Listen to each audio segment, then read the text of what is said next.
이 시간 우리들에게 주실 하나님 말씀 찾겠습니다. 요한복음 21장 15절입니다. 저희가 조밥 먹은 후에 예수께서 시몬 베드로에게 이르시되 요한의 아들 시몬아 내가 이 사람들보다 나를 더 사랑하느냐 하시니 가로되 주여 그러하외다. 내가 주를 사랑하는 줄 주께서 아시나이다. 가라사대 내 어린 양을 먹이라 하시고. 이 시간 말씀의 제목은 이르시되입니다. 시편 90편 말씀에 보면 우리가 70이요 강건하면 80이라도 수고와 슬픔뿐이니 신속히 가니 우리가 날아가나이다 라고 기록하고 있습니다. 우리가 70이요 80이요 수고와 슬픔뿐이니 신속히 우리가 갑니다. 신속히 시간이 흘러갑니다. 요새는 어느 순간서부터 이 시대가 고령화 시대, 초고령화 시대로 70이요 강건하면 80이 아니라 100세 시대를 살아가고 있습니다. 건강보조식품들, 의술, 또 의학들, 또 수많은 그 연구진들, 또 건강에 대한 정보들이 넘쳐나는 이 건강의 정보화 시대 속에서 우리 집 주변에 보면은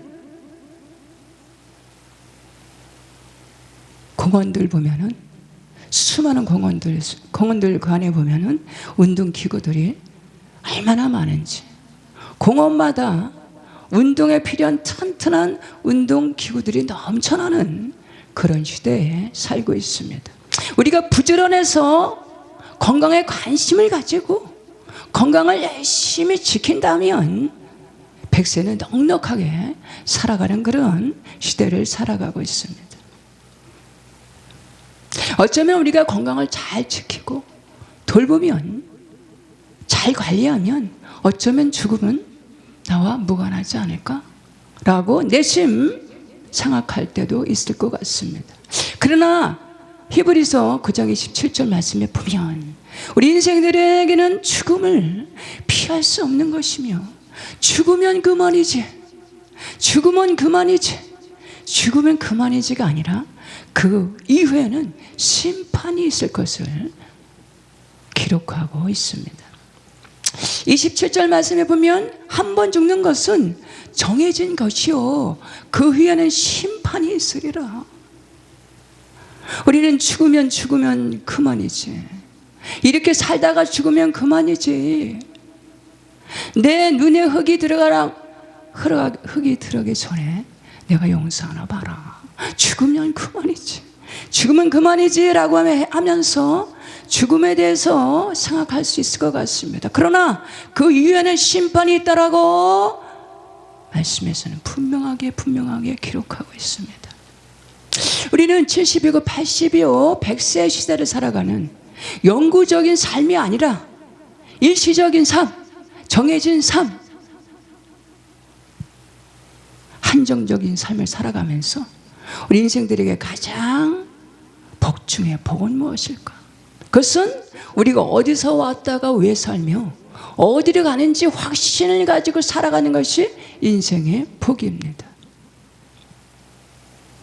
31절 말씀에 보니까 너희로 믿고 그 이름을 힘입어 영생을 얻게 하려 함이라. 그 이름을 힘입어서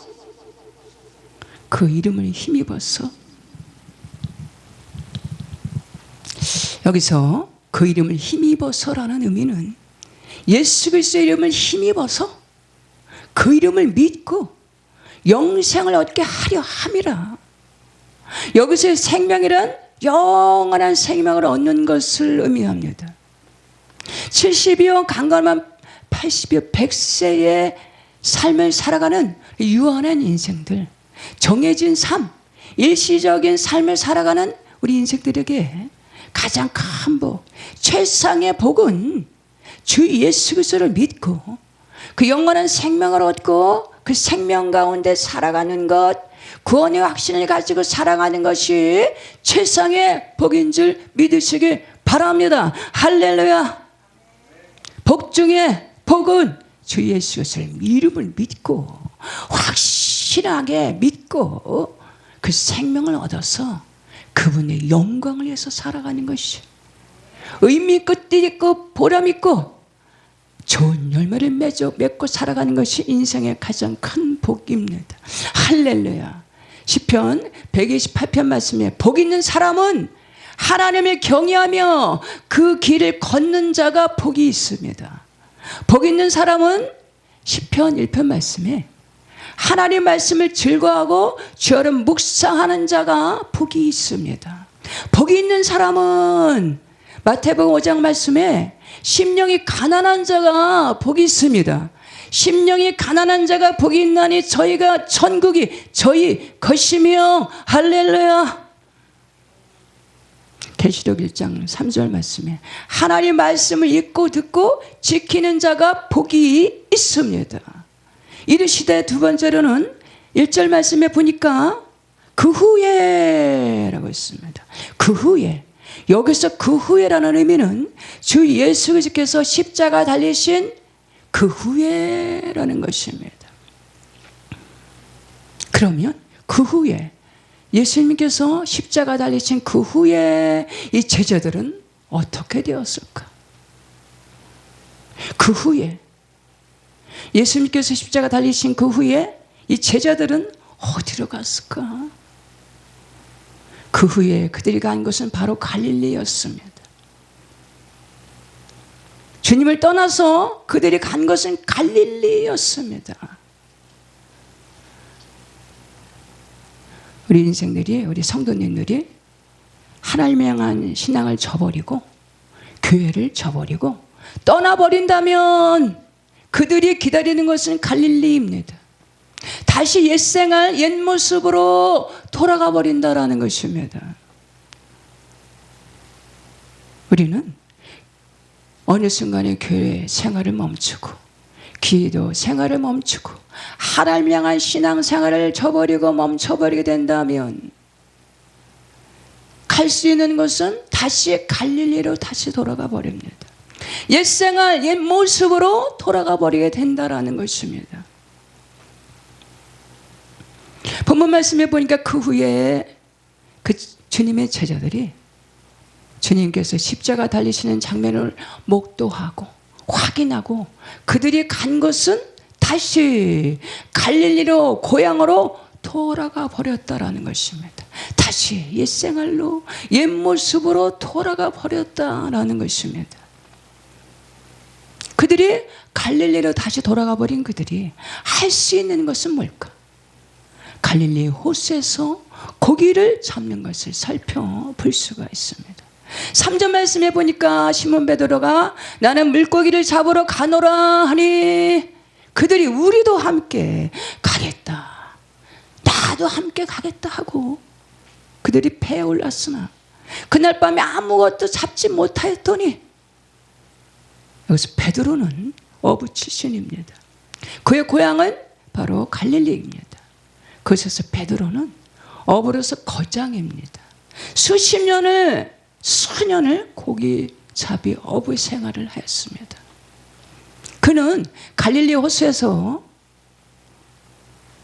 어느 장소에는 큰 물고기가 살 것이고 어느 장소에는 작은 물고기 피레미들이 살 것이다 라고 하면서 갈릴리 호수를 향해서 그 손바닥을 보듯이 그 모든 것을 환하게 알 수 있었을 것입니다. 그런데 희한한 일이 희한한 일이 벌어졌습니다.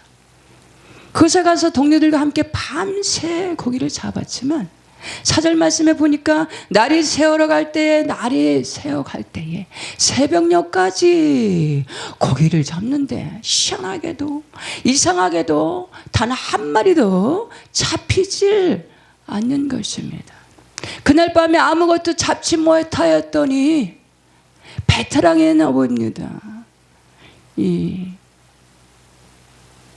그가 그렇게도 자신 있는 어부로서 거장입니다. 베테랑인데 그 갈릴리 호수에서 단 한 마리도 못 잡았다라는 것은 기적입니다.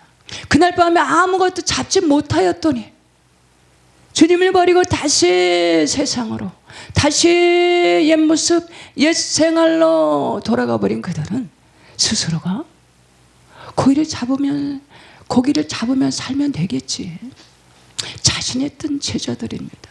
그러나 하나님을 떠나버린, 주님을 벗어나서, 말씀을 떠나서 그들은 아무것도 잡지 못했다라는 것입니다. 요한복음 15장 말씀에 나는 포도나무에 너는 가지니 네가 내 안에 내가 너 안에 머물면 이 사람은 열매를 많이 맺나니 너희가 나를 떠나서 아무것도 할 수 없음이라. 우리는 내 생각대로, 내 계획대로 열심히 밤이 맞도록 새벽녘까지 고기를 잡으면 잘 잡힐 것 같지만 아무것도 잡지 못했다라는 것입니다. 주님을 떠나서, 말씀을 떠나서는 아무것도 할 수 없다라는 것입니다. 아무것도 잡지 못하였더라. 5절 말씀에 보니까 배 오른편에 던져라 그리하면 잡으리라. 이에 던졌더니 고기가 많아 그물을 들 수 없었더라. 어느 순간에 깨닫고 내 생각을 버리고 내 뜻을 내려놓고 내 고집을 내려놓고 하나님의 말씀을 붙들고 배 오른편에 그물을 던질 때에 물고기가 많아 들 수 없게 하시는 줄 믿습니다. 할렐루야. 갈릴리 호수에서 벌써 내가 몇 년째야. 나는 이 어부 중에서 베테랑이고 나는 거장인데 밤이 맞도록 새벽녘까지 열심히 하면 나는 분명히 수많은 고기, 많은 고기를 잡을 거야. 그러나 아무 고기를 잡지 한 마리도 잡지 못했다라는 것입니다. 배 오른편에 던져라 그리하면 잡으리라. 내 뜻과 내 주장과 내 고집을 내려놓고 주님의 말씀을 붙들고 순종하며 나아갈 때 오른편에 그물을 내리면서 순종하며 나갈 때 고기가 많아서 들 수 없게 잡히는 줄 믿습니다. 할렐루야. 우리는 스스로가 결코 좋은 열매를 맺을 수가 없습니다. 이는 힘으로나 능으로나 할 수 없지만 오직 나의 신으로 되느니라. 5절 말씀에 예수께서 이르시되 얘들아 너에게 고기가 있느냐? 대답하되 없나이다. 얘들아, 고기를 잡아보려고 밤이 맞도록 애쓰고 힘쓰는 제자들에게 성실하기라는데도 고기가 잡히질 않아서 지쳐버린 그들에게 얘들아 부르시는 주님의 모습을 볼 수가 있습니다. 얘들아, 주님은 이 말을 걸어오십니다. 지쳐있는데 밤이 맞도록 고기를 잡고 있는데 새벽녘까지 고기를 잡고 있는데 그런데 고기를 단 한 마리 잡지 못해서 지쳐있는데 잡은 것이 없어서 지쳐있는데 너무 힘이 겨워서 포기하고 싶은데 주님께서 얘들아 말을 걸어오십니다. 시편 119편 말씀에 고난당하는 것이 내게 유익이라. 이래서 주의 윤례를 배우게 태웠나이다. 우리가 지쳐있을 때, 우리가 힘겨워서 지쳐있을 때, 포기하고 싶을 때, 다 내려놓고 싶을 때 주님은 가장 가까이 계십니다. 포기하고 싶은데, 내려놓고 싶은데 가장 가까이 계십니다. 얘들아, 제자들이 십자가 달리시는 주님을 버리고 도망을 해버렸습니다. 주님께서 가시는 곳에 나도 가고 주님께서 죽으시는 곳에 나도 죽겠습니다.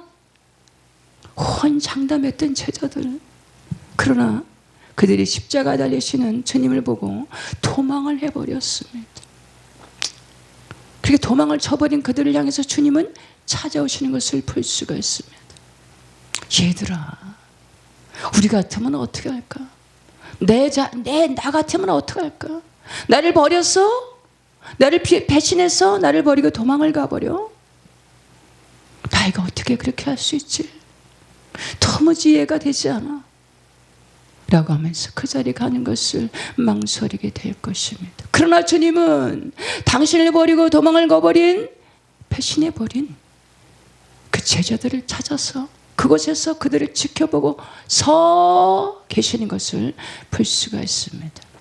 4절 말씀에 서셨으나 7절 말씀에 예수께서 사랑하시는 그 제자가 베드로에게 이르시되 주님이시라 하니 시몬 베드로가 벗고 있다가 주님이란 말을 듣고 겉옷을 두린 후에 바다로 뛰어내리더라.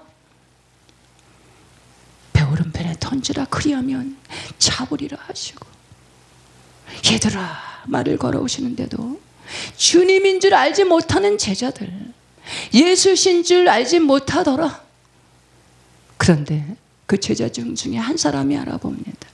사랑하는 제자가 주님이 오신 것을 알아차립니다. 7절 말씀에 예수께서 사랑하는 그 제자가 베드로에게 이르되 주님이시라 하니, 사랑하는 제자가 가장 먼저 주님을 알아봅니다. 우리는 누군가에 관심이 있다면 저 멀리서도 알아봅니다. 우리는 누구에게 관심이 있다면 그분의 음성에 늘 가까이 하게 됩니다. 그러나 관심이 점점 멀어지게 된다면 그분에게 관심이 없어지고 음성도 가까이 하지 않게 될 것입니다. 주님이시라 하니까 베드로가 겉옷을 두른 후에 바다로 뛰어듭니다. 본문에서도 보면 베드로가 가장 많이 등장을 합니다. 베드로, 베드로, 베드로, 베드로. 베드로의 이름은 주님의 사복음서에서도 제자들 중에 가장 많이 등장을 합니다. 베드로의 성격은 어떻을까? 그건 다혈질적이고 급하고 또한 열정적입니다. 그리고 누구보다도 더 주님을 사랑했던 제자입니다. 그 열정은 성경 2930명 중에서, 성경에 등장했던 수많은 인물들 중에서 마태복음 14장 말씀에 보니까 저 많지. 바다 위로 걸어오시는 주님을 발견하고 주님이시면 나를 오라 하소서, 오라 하니까 베드로가 앞뒤 생각 없이 바다로 풍덩 뛰어들고 바다 위를 걸어갑니다. 그래서 성경의 인물들 중에서 바다 위를 걸어본 사람은 오직 베드로입니다. 마태복음 16절 말씀에 너희는 나를 누구라 하느냐 질문하시는 주님 앞에서, 주는 그리스도시요 살아계신 하나님의 아들이십니다.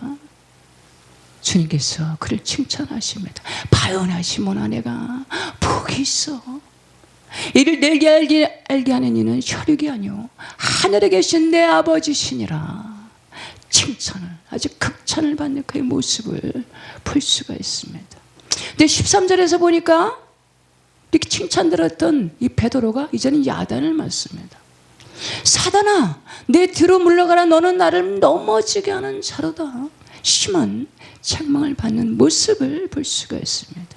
열심히 특심이다 보니까 때로는 하나님의 말씀에 순종하고 하나님 마음에 합한 자가 돼서 하나님 앞에서 순종하고 적극적으로 순종하고 일을 잘 해냅니다.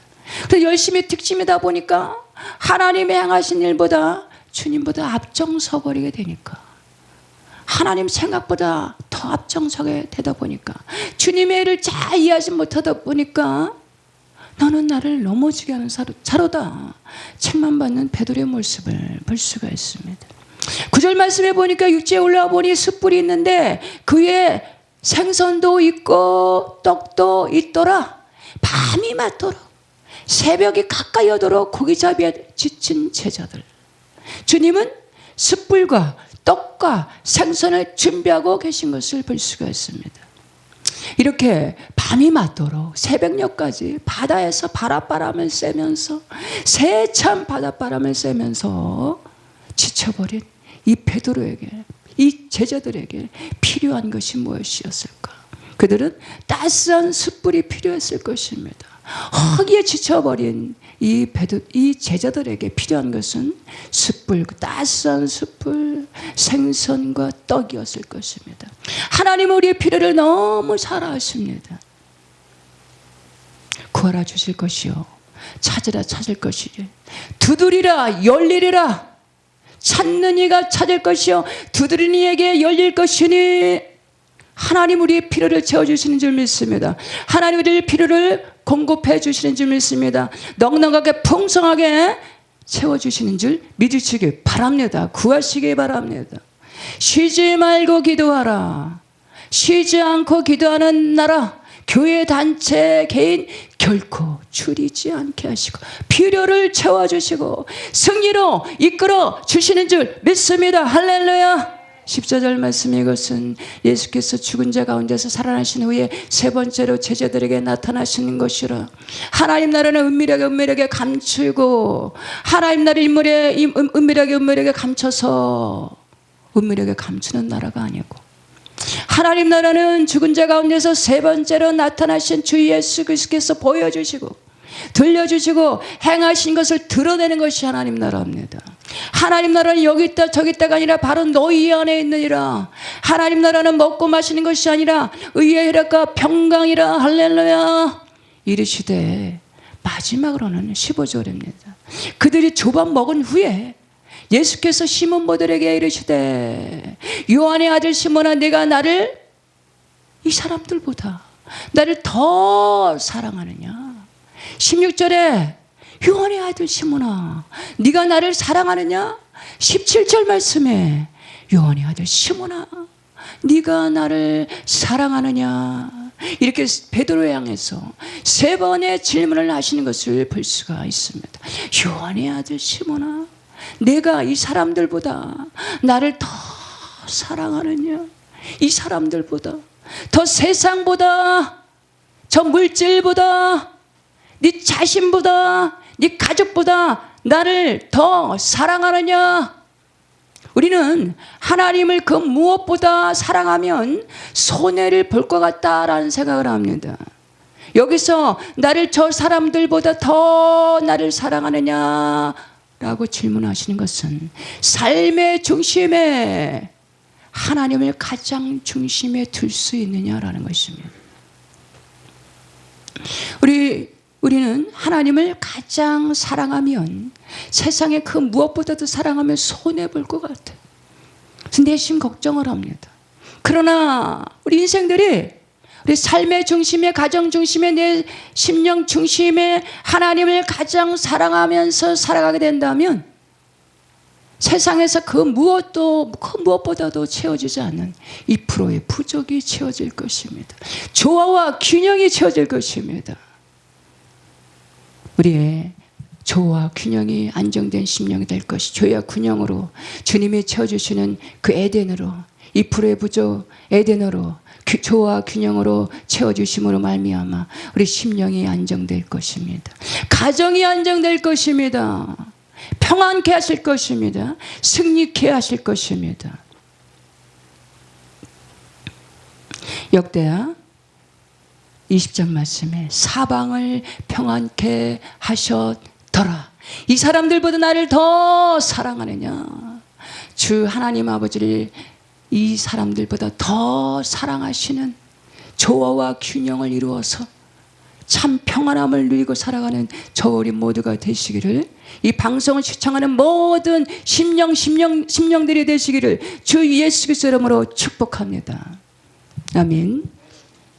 말씀을 읽고 마치겠습니다. 저희가 조반 먹은 후에 예수께서 시몬 베드로에게 이르시되, 요한의 아들 시몬아, 내가 이 사람들보다 나를 더 사랑하느냐 하시니 가로되 주여 그러하이다. 내가 주를 사랑하는 줄 주께서 아시나이다. 가라사대 내 어린 양을 먹이라 하시고.